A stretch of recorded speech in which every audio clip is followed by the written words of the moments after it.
to Legal Talk with Shazzy.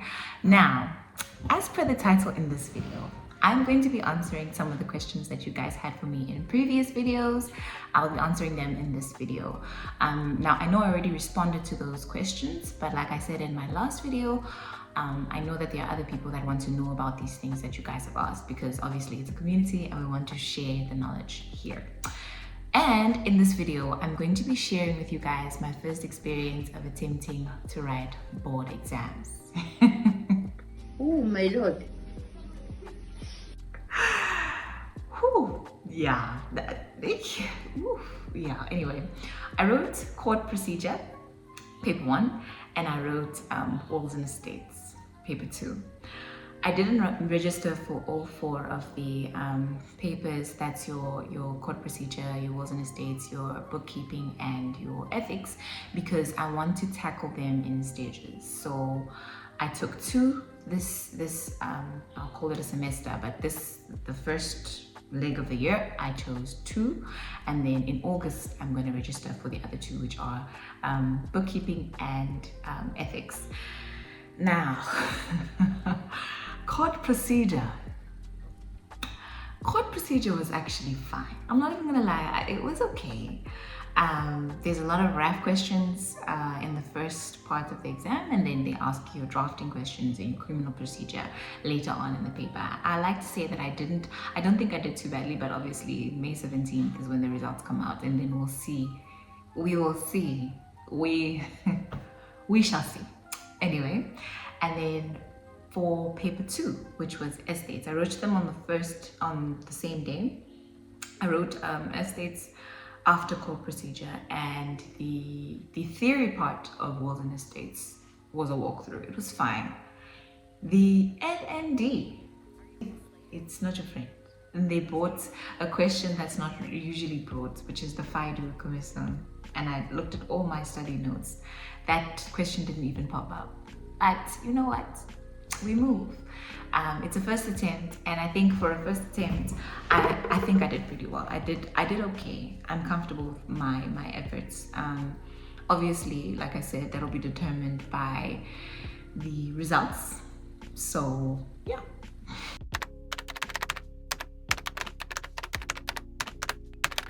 So on to the questions portion of this video.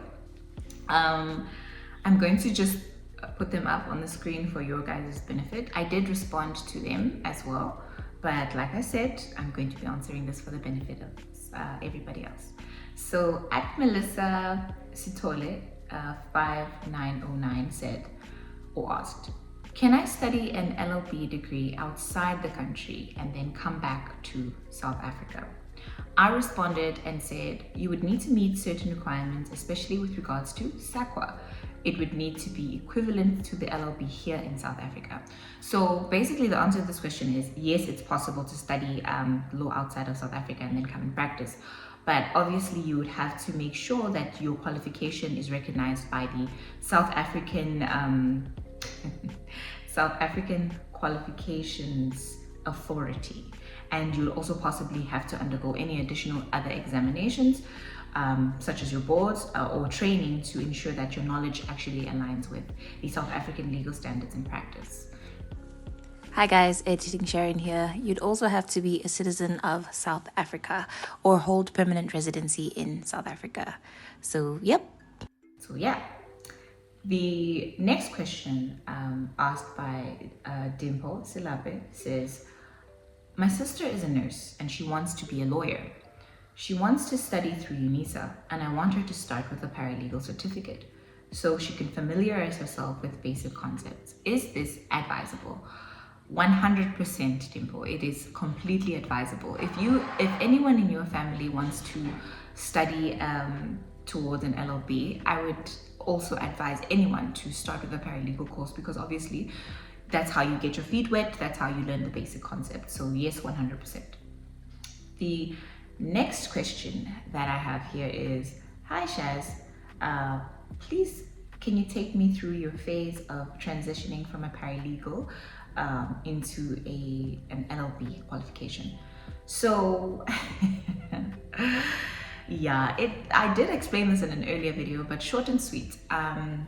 would 100% advise anyone to study a paralegal qualification, because for me it helped me get into the meat of it, the basics, I want to say, and it made me want to start and go further and study my LLB. So transitioning from a paralegal to an LLB has been not difficult, it has been challenging, but I definitely would 100% advise anyone to start with a paralegal course if you want to do your LLB. Obviously, if you want to do your LLB straight, there's nothing wrong with that either. Okay, next question. Vanessa asks, hey, is it possible to explain how one can choose which part of the law they want to work in? For example, family, criminal, or cyber law, and how many are there to choose from in South Africa?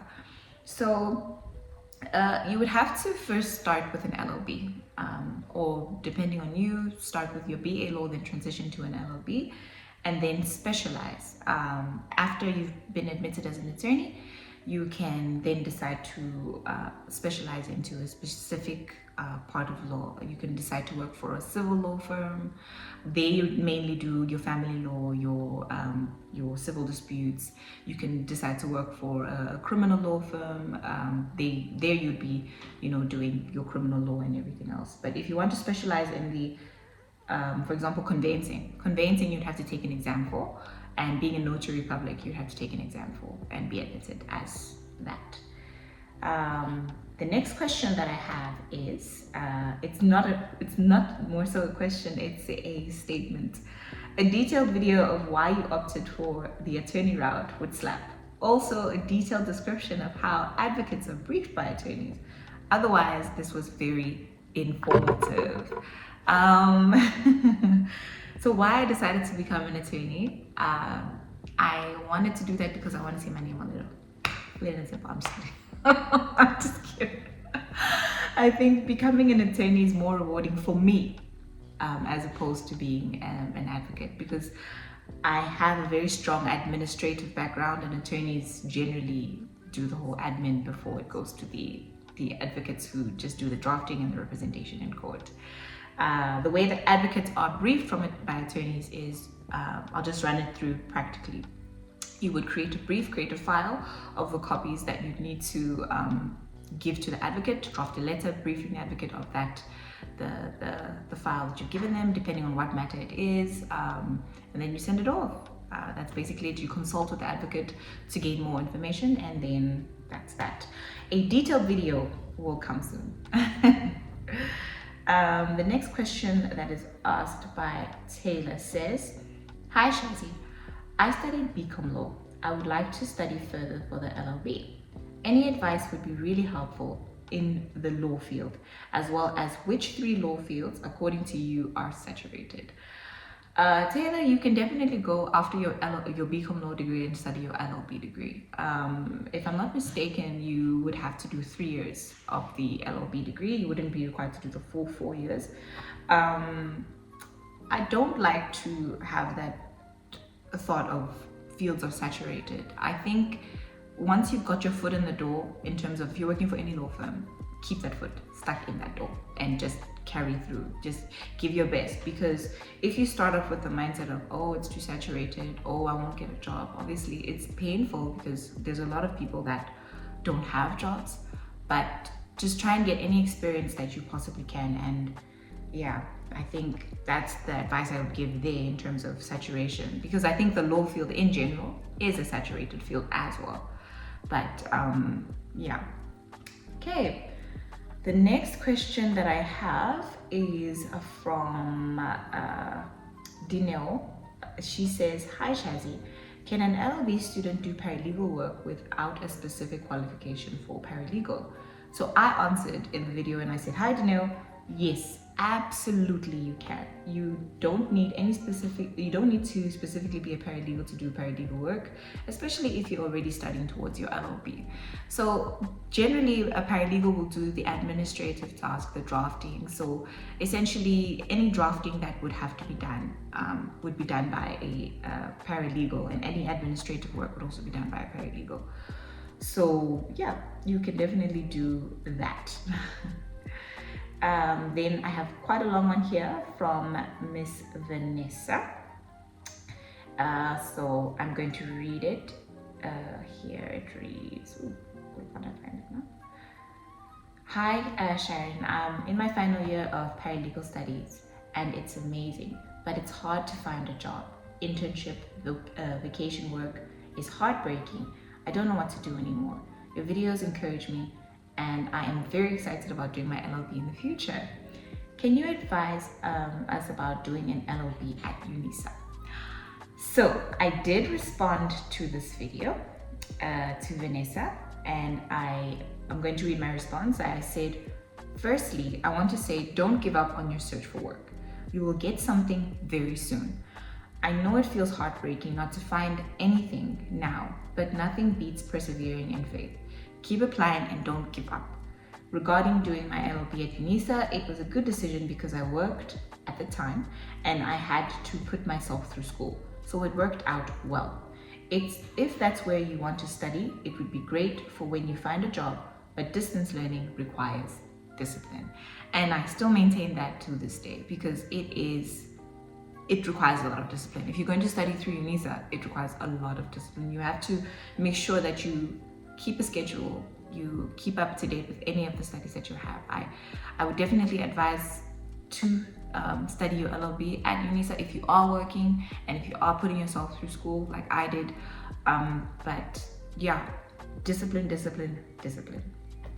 Okay, and then I have another question here. It's quite a long one. I have a question here from Kanisile Khadebe. She says, hi Shaz. Firstly, thank you so much for this channel. I wish I found it sooner because besides the fact that I love it, you've helped us a lot. Thank you. I'm a first year Unisa student via distant learning. I'm studying towards the diploma in law qualification, which is a minimum of 3 years. I'm not going to lie, it's been uncomfortable, but I wouldn't say I regret it. It's only been uncomfortable for the reasons that I hardly have people to help me regarding school issues or whatsoever, and a lot of other financial issues, of which I tried applying for NAFSAs, but oh well. I've been provisionally funded to date. I just don't know how I'm working through it, but I am. To prove that I hardly get help, I was even confused during my application.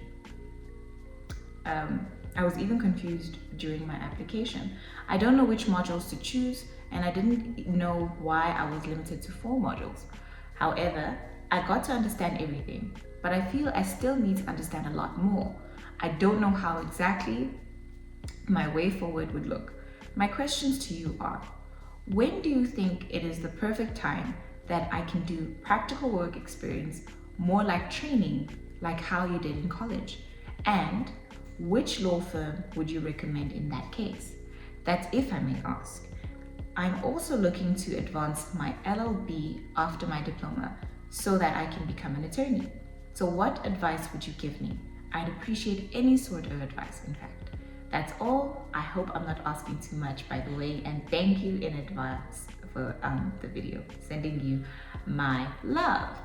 And I did respond to her. I said, thank you so much for your incredibly sweet message. Thank you guys. I really do appreciate it. I just want to break here to say I appreciate all these messages. I read them all the time and you guys are encouraging me in as much as I'm encouraging you. So yeah. So I said, thank you so much for your incredibly sweet message. I truly appreciate seeing messages like this. And I'm glad my channel could help you. Firstly, with regards to seeking practical legal experience, I would definitely advise that you start with applications as soon as you can. It really helps to start applying early, and once you do get a position, stay in it for as long as you can. Not only will it give you experience, but you may also learn a lot. With regards to where to start, think about starting with the firms close to home so that you are not affected too badly when it comes to things such as transportation and the like. You could seek volunteer work as well. With regards to your LLB, I would definitely encourage you to pursue it. If that is a goal of yours. Apply once you have completed. It's very rewarding. Just remember that hard work and study pays off, and don't stop trying. Thank you for supporting my channel, and hopefully it can help and assist you going further. Much love. Thank you guys. Honestly, I cannot overstate or understate how much all these comments mean to me and all these questions mean to me. So if you ask, you're not asking too much. This is why I created the channel, and we're here to help each other, basically. So I hope that answered some of your guys' burning questions with regards to that as well. Study towards your LLB if that's what you want to do. Do a paralegal certificate if that's what you want to do. I would definitely 100% advocate for that. I think that's all the questions that I'm going to be answering in this video, and in the next video then I may answer others.